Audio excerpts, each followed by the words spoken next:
Hello, friends, and welcome back to another episode of the Juicebox Podcast.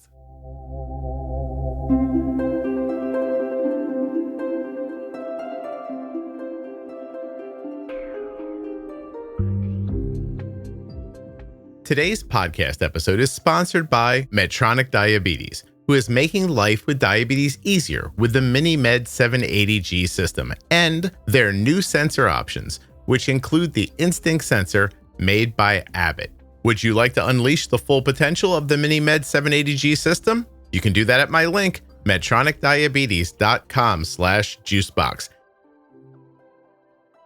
While you're listening, please remember that nothing you hear on the Juicebox podcast should be considered advice, medical or otherwise. Always consult a physician before making any changes to your healthcare plan or becoming bold with insulin.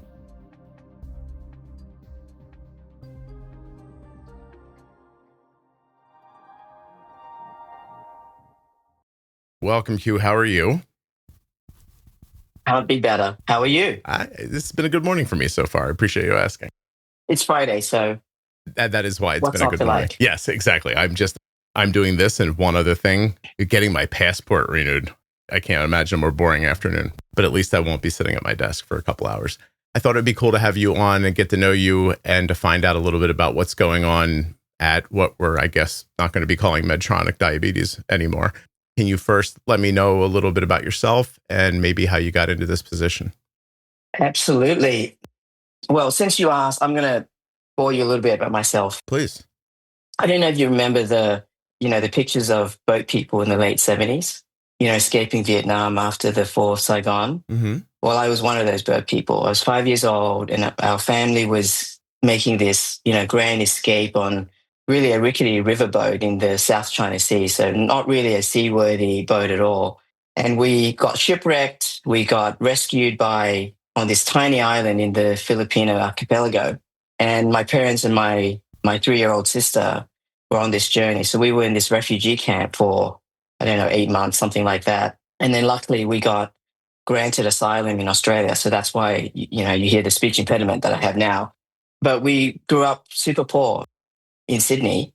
Character defining moment, if you like. And, I really believe that, life gives you the tools depending on how you get brought up. And when you grow up really poor, you get a lot of tools. Yeah. So, what then followed was kind of, 20 years of, poverty in Australia. And my mum she was a single mum. She actually was pregnant during this whole time. And when we arrived in Australia, like 2 weeks later, my younger sister was born. Wow. So we were 4 kids, newborn baby. Even though she was a trained lawyer, spoke 3 languages, she worked as a postal worker on the night shift. So I grew up taking care of my 3 younger siblings. Right. So we couldn't afford a lot. It was really rough. I worked on, I sewed things for $1 a piece for a t-shirt. And, I learned to cook, even woodworking, becoming really self-reliant. So I have a lot of deep empathy for people who struggle, trying to get out of poverty for really half my life. And, that's kind of how I started. And I worked for everything. So how I got to Medtronic, it was really happenstance, it's never a straight line, Scott. And I don't have diabetes, but I have a lot of people in my life that do. I mean, frankly speaking, you really can't go very far to find people who know someone who really suffers from the disease. And so my background's in software and tech. Previously I was at Honeywell, and Honeywell works on a lot of things that kind of control problems. Mm-hmm. Like you can have, how you regulate temperature in a building or autopilot in an aircraft. That's a controls problem. And actually what diabetes is a controls problem because you're sensing glucose and then you got to do something about that. And so there's actually a lot of software in it. So given my software background and manufacturing background and sort of consumer background, and given that I knew a lot of people in my life that had it, it just was a perfect marriage to join Medtronic and lead the diabetes business. So that's how I kind of randomly got here. Obviously was not very planned. So with your background and what you just explained about control, what do you think the people who hired you were thinking when they hired you? What do you think they thought the future was, and how could you shepherd towards it? I think it was largely driven by the consumer experience I had with software, software and services, because a lot of this is, yes, you've got the medical device, but there's a lot that gets involved, that is involved in managing diabetes. It's like how you get supplies, how you manage all the admin associated with, all the software tools for the caregivers. And so I think they were probably attracted by that in my background. And I've always been, worked in areas where I love building things, building products. I've worked in, launching a lot of products. And so given the innovation cycles in diabetes technology, I think the people at Medtronic felt that was a good fit. It was probably a bit of a, if I'm honest, a very unorthodox selection. But in some ways, given the state of where the business was when I joined, with some of the challenges, especially in the US business, having fresh legs and fresh eyes are probably a good thing. Yeah, where would you assess Medtronic as being in this landscape before you got here, and where is it that you're trying to take it to?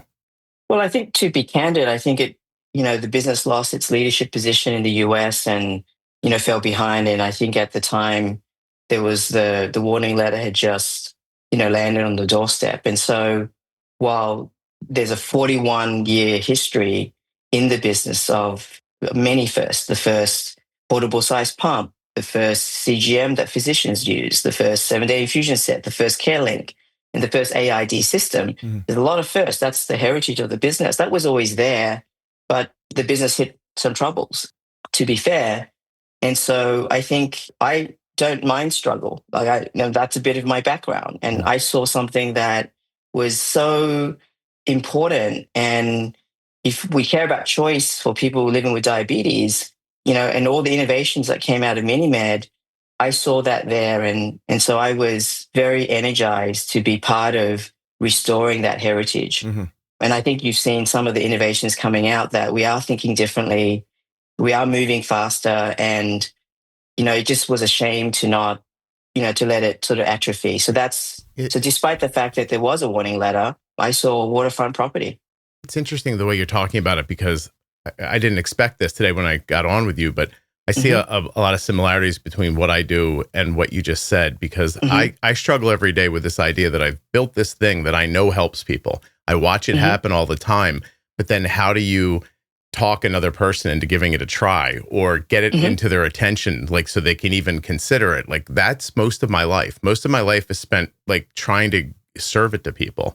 And it's a very, very frustrating aspect. And you don't have the same, you were candid earlier, like Medtronic had a stranglehold for a long time, right? Like, doctors just prescribed Medtronic. So like, you were ahead, you probably had first movers on a lot of things, and that doesn't exist anymore. So now I'm excited, because now what I'm hearing is, you're going to have to deliver stuff that helps people, that works, because that's going to be your only growth opportunity, I would imagine. Absolutely. And look, we want to earn it. Like, it's not an entitlement. We want to earn it. And we're going to do that because we listen to patients, and we're going to work on great ideas. We have a great team at MiniMed. I mean, about roughly 20% of our employees live with the disease, and more than 70% have a personal connection. So they're related to someone that has the disease. And so it's very personal for us. Like, we don't like not being number one. We think we have the best therapy on the market, and we have hundreds of thousands of people in over 80 countries who use our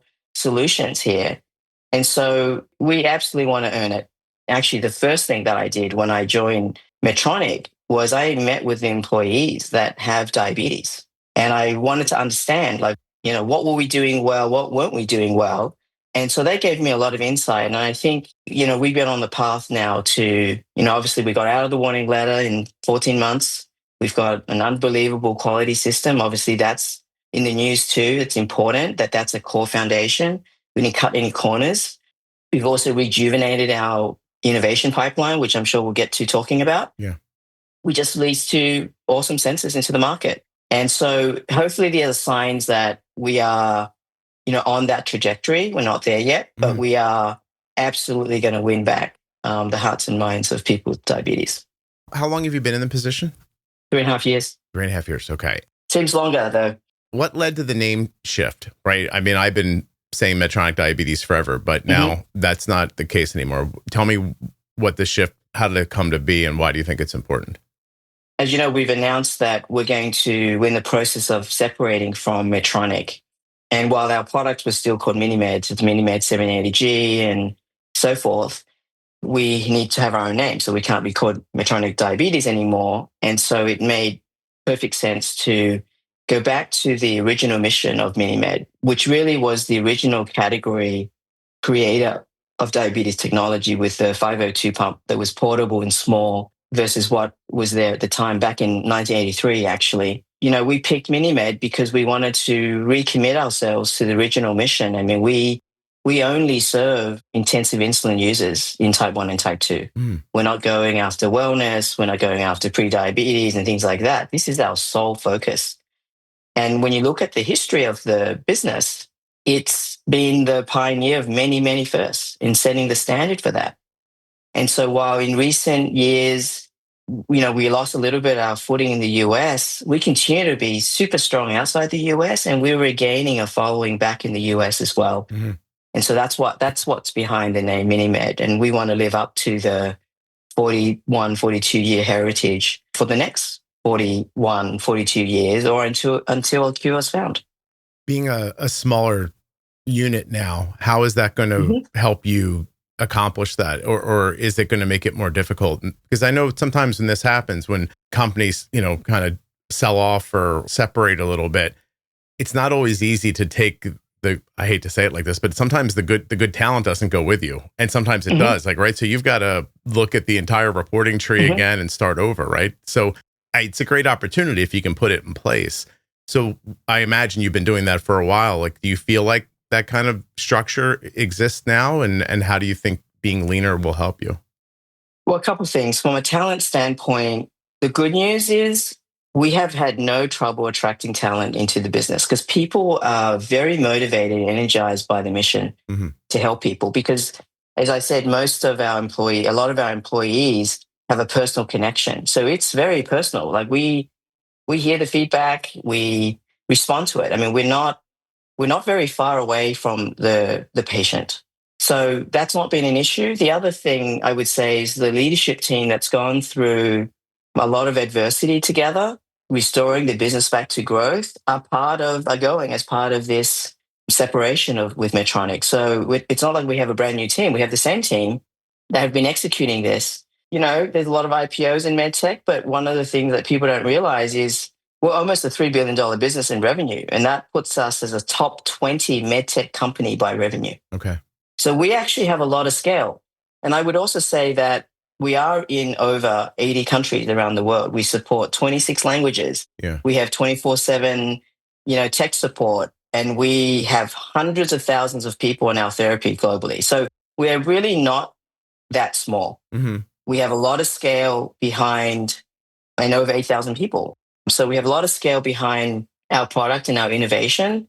I'm actually excited because Medtronic is huge. Part of being huge, one of the downsides is you can be a bit slower in places, and we're going to have the opportunity to move even faster than we are at the moment. Right. No more turning the Titanic when you want to make a decision, right? Exactly.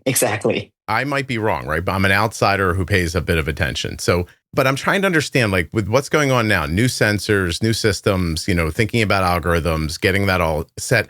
What happened in there? How did you I don't know. It feels like you went out to a first place lead and then coasted. Like, what happened to Medtronic? Like, how did they start so strong? Here's a sensor. Nobody's ever had one before. You just got it. You start selling it, and that becomes the business instead of the innovation. Like, how does that gap happen, I guess? Because would you describe yourself as catching up, or where do you think of yourself as? I guess there's two questions here. Like, how does that gap happen, and where do you see yourself in the moment? Unlike other systems that will wait until your blood sugar is 180 before delivering corrections, the MiniMed 780G system is the only system with meal detection technology that automatically detects rising sugar levels and delivers more insulin as needed to help keep your sugar levels in range, even if you're not a perfect carb counter. Today's episode of the Juicebox Podcast is sponsored by Medtronic Diabetes and their MiniMed 780G system, which gives you real choices because the MiniMed 780G system works with the Instinct sensor made by Abbott, as well as the Simplera Sync and Guardian 4 sensors, giving you options. The Instinct sensor is the longest wear sensor yet, lasting 15 days and designed exclusively for the MiniMed 780G. And don't forget, Medtronic Diabetes makes technology accessible for you with comprehensive insurance support, programs to help you with your out-of-pocket costs, or switching from other pump and CGM systems. Learn more and get started today with my link, medtronicdiabetes.com/juicebox. I think, honestly, lots of companies go through it. I think it's called the innovator's dilemma, right? You're the innovator, you get to a position, and what's very natural is you lose sight of why you exist. Mm-hmm. And, hubris sets in and you don't think you're touchable. That's a very common cycle a lot of companies go through, to be honest. I mean, there's many, many stories of that, right? Kodak, Intel. I mean, there's a lot of examples. So I'm sure we went through a little bit of that. I think the other part of it is when you're part of a big company, you fight for capital. Like you've got to be a better business case than another business. And so, when that happens, sometimes the investment moves in different parts of the portfolio. I mean, that's a bit of the focus thing. Now Medtronic gets to focus more, we get to focus more. And all we do is serve people who need insulin. So those two things, I think, contributed to, I would say, choices that were not optimal. And so, you see some missteps, especially in the US. But for us, I think I'm super excited by our innovation that we have in the pipeline. And I mean, we see ourselves as an AID company. We don't just do CGM, we don't just do pumps. It's really about the automation that brings all of that together. Okay. And I think, we are leaders in AID. Why do you think that? What is it, something special about your algorithm or your hardware coupled with it? What do you think puts you in that position? We invented AID. We were the first closed loop system with 670G back in 2016. Mm-hmm. We are with 780. We are now in our second generation algorithm. It's really the only system on the market with auto corrections every 5 minutes. So if you miscalculate your bolus or you sometimes forget to bolus, the system can detect that you're eating and can give you the corrections and bring you back in range. And so we perform very well in the hyper range because we're able to bring you back in range a lot faster. It's a very aggressive algorithm, and it's the lowest commercially available set point at 100 milligrams per deciliter. And we can do that and be aggressive without increasing risk of hyper. And that's why we have several hundreds of thousands of people on 780 around the world. Yeah. And we've got incredible clinical data that says 780 is for many people, whether you're young or old, whether you're good at technology, whether you can good at math, if you're coming from different therapies. I mean, it is really a democratizing therapy. And we're working now on our third generation algorithm, which is going to, push the envelope even further on that front. So how much can you talk about that? What are the goals for that algorithm? Well, we really believe that the promise of AID is freedom, peace of mind, and safety. And so the goal is to have the automation take over the work so you don't have to. Mm-hmm. Today, to be honest, we like our technology and there's a lot of AID systems on the market. It's still work. You still have to put in a lot of work. Yeah. 780 does push the envelope where you don't have to put in as much work. But the holy grail, I think, is not to actually do very much at all. And yet you can get above 70% time in range. I think that's really our goal. Can we help people who live with diabetes have more freedom?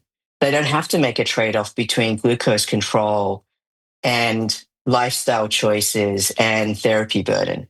We want to solve all three. Does that answer lie in the hardware or in the data or in how the data is interpreted? What do you think holds us back from having more freedom? It's actually in the system. So we are the only company that is commercializing CGMs, pump or insulin dosing devices, and the algorithm around all of that. Mm-hmm. And so, similar to if you use an iPhone, it just works, because Apple tightly integrates the software and the hardware together. And we're the only company that has CGM data and insulin data. And we've been more than 10 years at algorithmic development. We have a lot of data with both. And so that allows us to innovate very fast on the automation algorithm. And so now we're on our third generation system in development. Plus, we've got 2 new CGMs and new form factors on the pump. So when you think about the trifecta of, are you getting the clinical outcomes you want? Like, you don't want hypo, you don't want DKA, you don't want complications. Our time in range is, the highest amongst all the AID systems. And you can see that in over 200 publications in peer-reviewed journals. So then the second part of the trifecta is you got therapy burden. So how much interaction do you have to do to deal with alarms, to deal with inputs into the devices? Every AI system has therapy burdens. And then you've got lifestyle. What does it look like? How does it affect food, sleep, social, embarrassment if your alarms are going off and things like that. So we want to solve for a very tightly integrated system that is kind of like self-driving cars. You don't have to do very much, but you're getting outcomes. We don't want people to have to trade off. Hey, lifestyle is very important to me. Like, let's say you're a teenager, and so I'm willing to give up on safety and glucose control. Or I don't want to do the therapy burdens too much, and so I'm going to give up on that and, again, not get the outcomes. We intend to solve for all three so that you don't have to do very much. Put insulin in, wear the device, respond to alarms if there are any, and live your life. So what I'm hearing, I think, is that I shouldn't be expecting a MiniMed pump to work with a Libre, Eversense, Dexcom, anything like that. You're going to keep it, your stuff is going to just work with itself, or do you think you'll ever have interoperability with other CGMs? We have a partnership with Abbott for Instinct. So it's not interoperability in the sense of, mix and match. And the reason why we do that is we're not stubborn, obstinate. We've heard the feedback around our sensors, and that's why we're excited with Simplera coming out as well as Instinct, because we really believe in not having technology be yet another thing you have to do. Right. So, and just as a very silly example, the Libre sensor doesn't have Apple Watch functionality, right? But the Instinct in our system does, right? And so we want to curate a system that just works. You don't have to think about, does it work together? 2 phone numbers to call, companies pointing fingers at each other when you're troubleshooting. We want to be able to just keep it very simple. The technology just works. The automation is seamless. The devices look, sexy and have a lot of appeal, and they're very designed with modern consumer electronics in mind. And you have 1 phone number to call if you need support in whatever country around the world, in whatever language. The burden of diabetes isn't just the device. It's all the other things around it that we want to solve for. Like, that's part of the peace of mind. If you happen to be on a holiday and your pump breaks or something goes wrong, you forgot to bring such and such, we'll airship it to you. And so we can do that with our presence and scale that we have around the world. And that's one of the reasons why people value the service we provide. That's why, it's a kind of a tired cliche a little bit to compare ourselves to Apple. That's the experience that we're going for.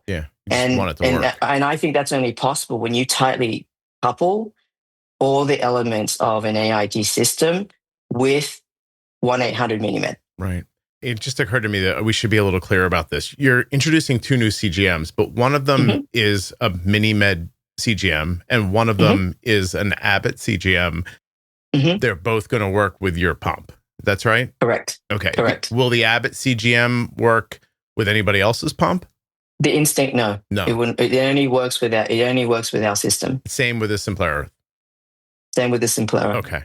And where do they stack up as far as MARD and lasting the full amount of time that you say? Like, how have you seen that? Why did it take? It feels like it took long. Why did it take long? What were you doing? Yeah, it's fair. It's very fair. Yeah. It's hard. Look, sensors are hard. CGM is hard to do. I can't even tell you how much we've invested to do this.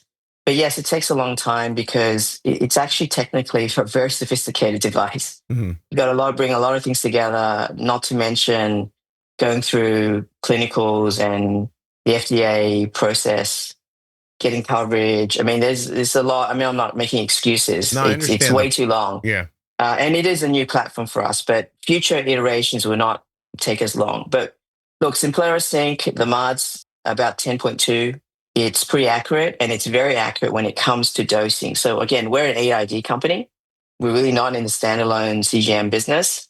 And so when it comes to dosing, when you need to, at the low and the high range, we are extremely accurate. It's in the middle where, frankly speaking, we tune the algorithm to, it doesn't really matter because you're not going to take a different action in the euglycemic range. And that's up to 7-day sensor with Simplera Sync, and people really like pairing that with their weekly routine. So we have a 7-day infusion set, and so people like sort of the weekly, set change and site change that they have to do there. Right.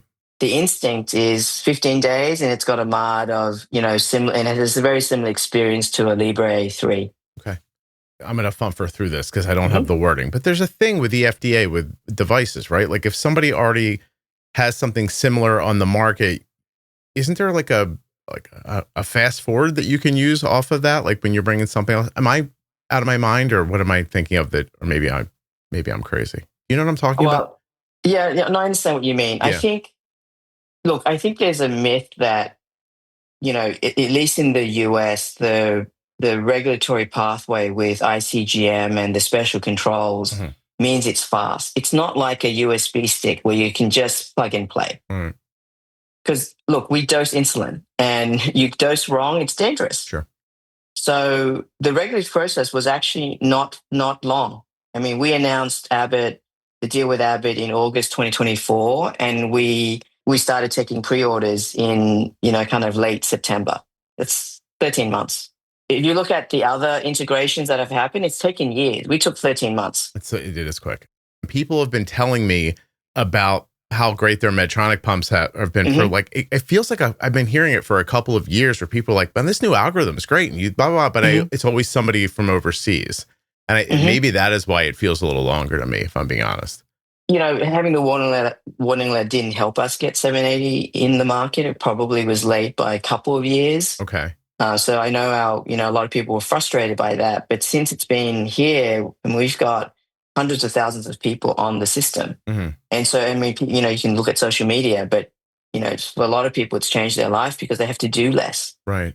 But yes, I wouldn't fault the regulators here. I think FDA has really made it easier to get new innovations out, but to make it work, say integration with Instinct and Abbott, it takes work. And what we're really proud of is whether it's our own sensor, Simplera, or with Instinct, you're still going to get the great outcomes. You're still going to get the minimum work needed. The meal detection technology still works. Yeah. So while there are slight differences in CGM experience, the same easy insertion process, it's actually the algorithm that delivers the ease of use and the outcomes. Right. How do you get over, so my daughter's 21. She's been wearing an Omnipod since she was 4. If I came to her today with a tubed pump and I said, hey, this will be better for you, it'll be easier, she'd say, no, thank you. I mean, how do you deal with that? It seems like a real issue. Like I can see in the community, there are people who are like, I don't want tubing. There are people who are like, I don't care about it either. But like, how do you broach the subject with those different groups? Well, I think there's a couple ways. I think, there's preferences. And so we believe in choice. It's not going to be one thing for everyone. And that's why we have the broadest portfolio. So we have 2 CGMs to choose from, depending on your preference, with Simplera and Instinct. We have a tubeless option today. It's called InPen. So if you don't even want to wear a pump at all, but you can have a bit of help with technology, we have InPen with our CGM. We're working on our next generation tube pump called Flex, MiniMed Flex. And then we also have a patch pump in development that we call MiniMed Fit. So some people are going to want a patch pump and some people are going to want a tube pump, and they like being able to detach from their pump or not having such a large surface area. If you look at the size of the infusion set versus the size of a patch, the infusion set's tinier on your body. So there's going to be preferences. So we believe in actually having a portfolio so people can maybe want a pump holiday, or they can pick the InPen for that. But we actually do get a lot of people who aren't in good control and aren't doing well with the patch pump or our competitor systems. And so we offer trials and people can trial our system, and it is a different experience. It's a bit like until you really get on our system, it's hard to, you go, well, it must all be the same, but it isn't. We don't think AI systems are the same. No. And so we encourage people to try our system, and we actually get a lot of people converting from patch and seeing actually the algorithm, how the system makes it worth it. But some people won't, and that's okay. And that's why we have a patch in development. I want people to have choice. I think it's incredibly important. So you see the space as tubed, patch, and tubeless? Like, are those kind of the options there? And you're going to jump into the other spaces? I mean, what's the time frame on that? Today, again, we serve people who are on intensive insulin therapy. And if you look at that cohort, say in the developed world, there's about 10 million people. So 1.5 million of those are on tube pumps today. They like it. And you've got about 500,000 who are on patch pumps. But then the vast majority are on MDI. Yeah. And we think those people should have the benefit of a bridge between just pretty low tech, where they've got to do all the work, and a bit more software to help them do better. And so that's where the InPen system, we call it MiniMed Go, the InPen system comes in. It helps you not stack insulin. You know, maybe you forget when you dosed insulin last time. Yeah. It gives you data that your doctors have, so you can have a better discussion about your therapy and how you're doing, things that you can do to be better. It helps time your doses more accurately. And so InPen has a lot of value for call it 6 million people on MDI that don't have the benefit of technology. And we want to help them too. Yeah. So we actually have a solution for all three cohorts. And our goal is, again, the trifecta of, we want you to have, if you're below 70% time in range and your A1C isn't good, we have the solution for you. And that isn't going to raise your therapy burden and isn't going to make you compromise on your lifestyle. Right. Oh, that's awesome. Gosh, I've talked to a lot of people about InPens over the years, and I know a lot of people that use them and find them really valuable. They talk about it as having like a lot of the data functionality of a pump without the pump itself. I wonder about this all the time. Those numbers you just said about there's a certain amount of people on pumps, certain amount of people, a lot of people just shooting MDI still. Are those people reachable? Are they missing it because they have bad advice from physicians, because they don't have insurance, because they don't have education? Like, what do you think is keeping them from pump therapy? I mean, you said it. It's a lot of it is just knowledge and education of what's out there. And, people may be comfortable. Like, they may say, I don't want to wear a pump because they don't have experience of wearing one. And so they think it's yet another thing you have to do. That's why there's so much to do in a day. If you have diabetes, it's hundreds of decisions. We don't want technology to be yet another thing you've got to do. Right. So if you take 780G with Instinct as an example, and our 7-day infusion set, it's 6 pokes a month compared to 12 to 16 with other AID systems. People used to care about finger sticks. You don't have to do that anymore. We got 6 pokes. And so that matters. And that's why our meal detection technology is important. The automation is important, because perfect bolusing, no problem. Right. 780G has these auto corrections. It's really the only system on the market with this meal detection. And so people find that liberating. I had patients tell me, they had a day where they were doing graduations, meals were all over the place. It wasn't their regular routine. At 780, the automation just kicks in and delivers the insulin they need. So I think education is part of it. I think it's also people's preferences. And so we want to meet people where they are. We don't want to go, well, you should be on a pump if you don't want to be. That's why we have InPen. Yeah. But we do believe that we can help you and get you a little bit better. So you have to do less work. And actually, a lot of times when people come into our ecosystem, say on MiniMed Go, they then say, actually, this is good. Maybe I'm willing to try a pump now. Maybe I want more automation. It's education. And then, as you know, there's a shortage of endos around the world. Yeah. So a lot of it is primary care. They don't always have the latest and greatest in terms of what's available. And so we have to do a better job, honestly, the industry to, get the word out. You got to educate the educators and make exactly. I think too, making the algorithm such that a doctor can feel comfortable not understanding it, but still prescribing it. Yeah. I mean, how do you decide then? Like, there's only so many hours in the day, right? Like, and there's a lot of things to do. You've got to get your pumps and your CGMs around the world. You've got to improve the algorithm. You try to make your hardware smaller. How do you prioritize what to do next and what's most important? I mean, there's got to be a big roadmap, right? But how do you figure out which is which? Well, we think of it in generations. So, we were first with the 670G system. 780 was a second gen system that's really 5 years now in the market. And we're very, very close in getting our third generation system out. So that's come from a lot of feedback and interactions with our customers. I mean, it's hundreds of videotape videos to figure out features that we want to invest in. And so we've been hard at work. Like, we can't always talk about what we do, but we've been hard at work every day getting this third generation system out, starting with the CGMs last month with new form factors on the hardware. And then, of course, our next generation algorithm, which we're super excited about. I think really, Scott, if I reflect on how we as an industry are doing, I think the fact that the penetration of AID, which is superior to MDI, it has such low penetration in the United States and around the world is because technology is a burden. That's our goal. We got to make technology not a burden. So you actually don't have to do much.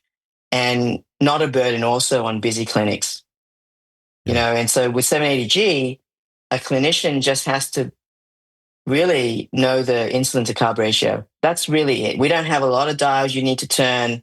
If you go with our recommended settings of 2 hours and a set target of 100 or 110, all you have to figure out is the person's individual insulin to carb ratio and you're off to the races. That's 780G. In the future, it's going to be even less than that. You said something a minute ago that I just got back from, I don't want to say the company, but I just went out and gave a talk to a pretty big organization, right? Because they help people with diabetes all day long, but a very small percentage of the people that work there have diabetes or know somebody with it. In their minds, it's a widget, right? It's a thing I do every day. I get to work, I work on code. I don't know, the code says this about that. Like, it doesn't matter to me as long as it works in the end. I've heard you say a couple of times, like, we brought people together and we asked them, like, what are we doing? Where are we missing and everything?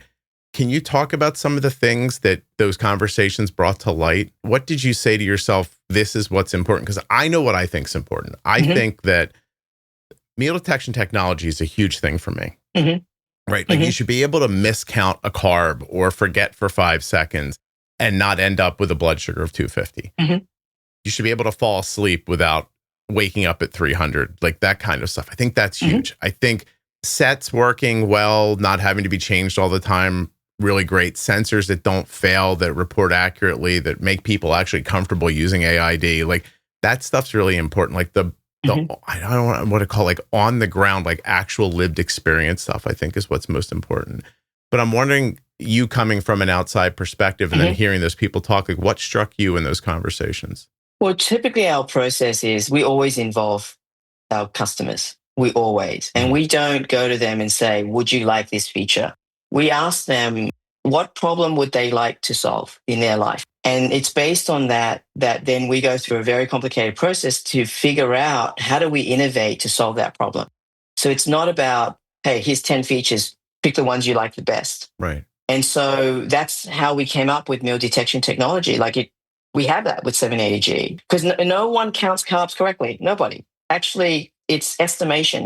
No one actually counts carbs. Sure. And so that's why this was being very liberating, because you don't have to be exact at all and feel bad about that. And so you described 780 exactly. That's why in our portfolio, we think about the different preferences people have. So I'll give you an example. Let's say with Instinct, why do we have Instinct and Simplera? When we developed our sensor, we did that with insulin dosing in mind. One of the things that our loyal install base likes to do is they like to be in tight control, right? We're known for, very superior clinical outcomes and really tight control. So they like to occasionally calibrate their sensor, right? Because it just helps them they want to manage it more. And so with Simplera, you can do that. You can, if you want to, you can calibrate your sensor, get tighter control. With how Libre started, they started with as a diagnostic. It wasn't built with AID in mind in the very beginning. And so now, it's a great sensor and can be integrated into AID, but you can't do that Now, for some people, they don't care. Right. That's not important to them. But for certain people who want tight control, they do care. And so that's what's behind the choice and why we have different sensor options and why we have different dosing options. We want to be able to meet people where they are and not force people to, well, you need to do this. And that's what's behind all the investments we've made. We don't want technology to be a burden. We want it to be a companion, an aid, a tool. And the holy grail for us is if we can take away all that work and still give you the health outcomes you want, no fear of hypo, get your hyper back in range very aggressively and help you deal with long-term complications. If we can deliver that, but not add to the burden, but help you live your life, right, that's what we work on. So how much ceiling is left in that algorithm? Like how many more dials can you turn until it's giving you that kind of, like, is there a world in your mind where people could be 90% in range and never low for days at a time? Like, is there, you know what I'm saying? Like, is there room in that algorithm for improvement, or does something have to be, I don't know what I'm asking. Like, does something have to be invented before that's going to happen next? Like, are we at a peak right now, or are we still in a version of learning about it? Well, with 780, I mean, in the real world, you know, we've got a lot of studies in the real world evidence of, you know, over 350,000 patients on 780. In this particular study, I can actually send you the publication. If you're on our recommended settings on 780, you're getting 80% time in range without doing a lot to get that. What's the range you're using? 70%, so 80% time in range using our recommended settings. What is that range? Like 70 to 180, or like where do you set the range to do the measurement? The range is 70 to 180. So the you know, consensus driven range. And then if you're talking about 70 to 140, which is where people who don't have diabetes spend most of their time in, we're at 55%, what we call time in tight range. Right. So 780 already gets there. But we absolutely believe that where this is going is we shouldn't have any buttons at all. And you're getting above 70% time in range. That's really, you know, where we want to push the envelope. But if you want to have even tighter control, because we have people on Facebook with 780 saying, I got 100% time in range. And, you know, they're proud of, hitting sort of goals like that. Mm-hmm. For people who do want even tighter control, we want to be able to give them the option that if you want to engage, get more tight control, you can do that, but you don't have to. If you don't want to do anything, we want to help get you above 70% time in range. That's where the future of the algorithm is going to go. Does that algorithm need to include some AI? At some point, I'm going to be very like ham-fisted about this, but are you going to have like your own little AI agent inside your pump that's like looking at your food and decisions and helping adjust more than just what the math tells it? We don't need to do that, Scott. We use a lot of AI in the development of our products, but think of it as a lot of AI requires you going to the cloud and having a lot of compute. Mm-hmm. And if you think about the pumps, we have our algorithms on the pump because you're not always going to be connected. Like you could be hiking in the mountains, in the wilderness, and not have an internet connection. Our pump's going to work. The algorithm's still going to work, right? It's not dependent on all this infrastructure. So from a safety standpoint, we have to be extremely efficient how the algorithm works on the pump because it's not a supercomputer. You know, It's a pretty smart device, but AI isn't used in the development, but we don't need, our algorithm is very good because we have had hundreds of millions of points of data on CGM and insulin over the last, call it decade of algorithmic development that we don't need to have, Gen AI working in the pump for us to deliver an even better algorithm in the future. So the math will handle it at some point better than I imagine it can. Yes.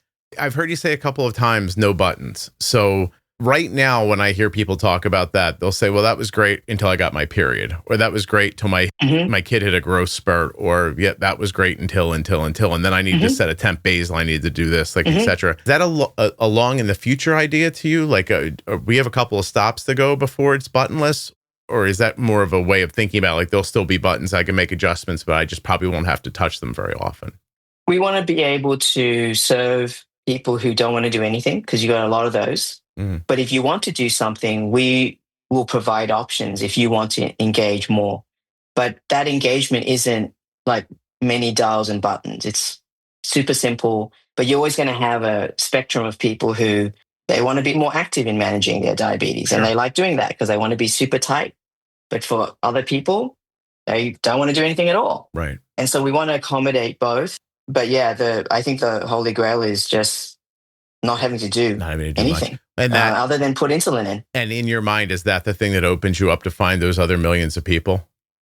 Yeah, I think it will attract a lot of people and, probably a lot of type 2s. Right. Because, typically they're willing to do less. Mm-hmm.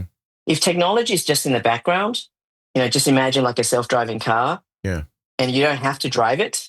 I think the adoption will go up. But if you still have to do a little bit of something, for some people, it's not worth doing that versus what they're doing at the moment. So we want to make it easy because we think that people will be healthier if they are on AID. Look at A1Cs in the US. It's above 8, despite the fact that CGM penetration is 70, 80%. Yeah. Pretty much if you need a CGM and you're on diabetes, you need CGM, you're going to get one. It's not good.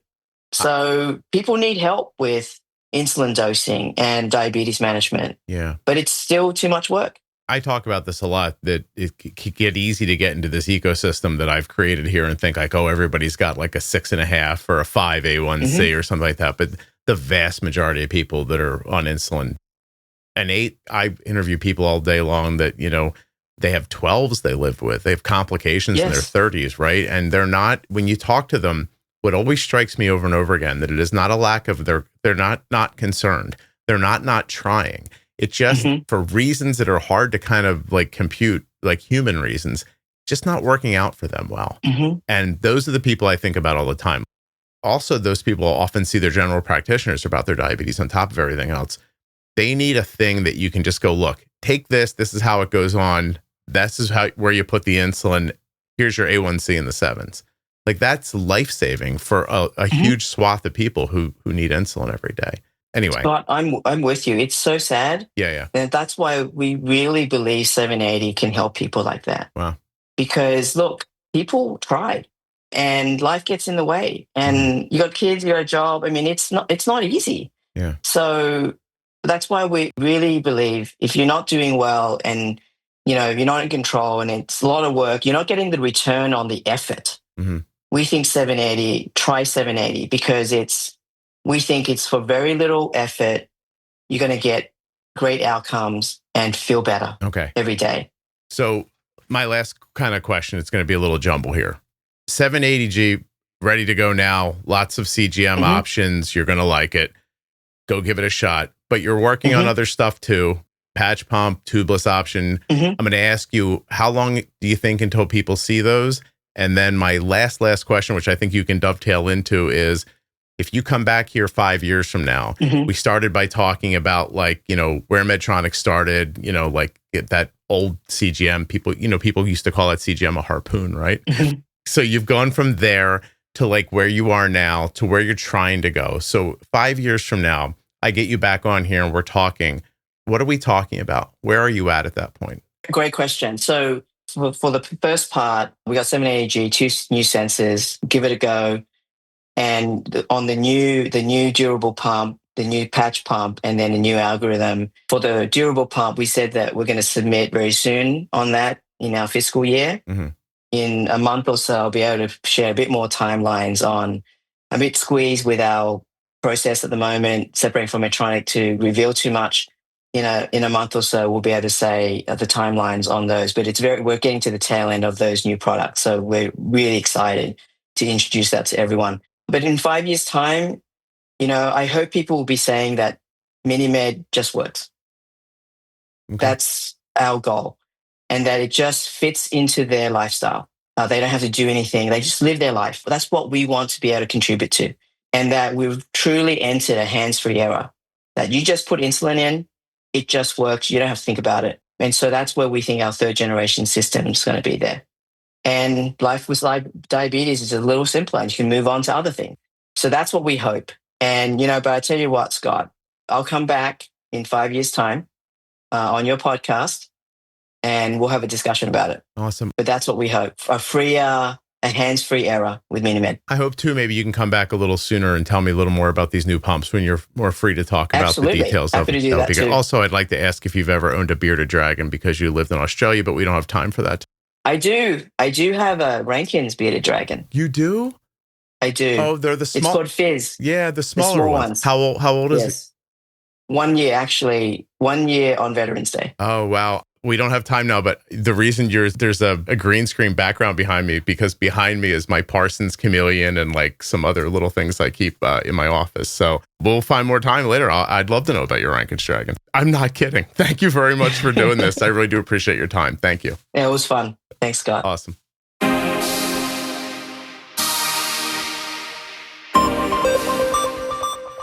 I'd like to remind you again about the MiniMed 780G automated insulin delivery system, which of course anticipates, adjusts, and corrects every 5 minutes, 24/7. It works around the clock so you can focus on what matters.